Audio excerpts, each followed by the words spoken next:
সম্পূৰ্ণ প্লেটখন মই এতিয়া ছাৰ্ভ কৰি মই কি বনাইছিলোঁ দেখাই চাম। বেছি আইটেমো নাছিলে বাৰু।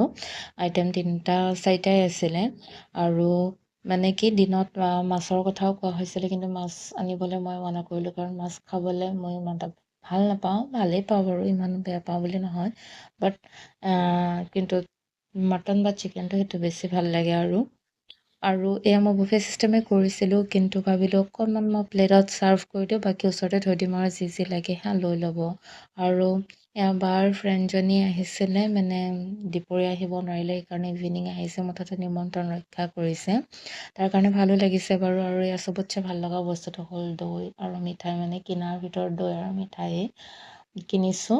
বাকী এয়া চব মই নিজে বনাইছোঁ। আৰু ভাত বনোৱা বুলি ক'লে যে ইমান সময় লাগিছে, আৰু তাতে ভালকৈও বনাব লাগে। আলহীয়ে খাই ভাল পায় নে নাপায়, ভাল লাগিছে বুলি কৈছে বাৰু। আৰু এয়া ৰাতিৰ কাৰণে মাছো অনা হৈছিলে, আৰু এয়া মাছ ভাজি পেলাই প্লেইন ৰাইচৰ লগত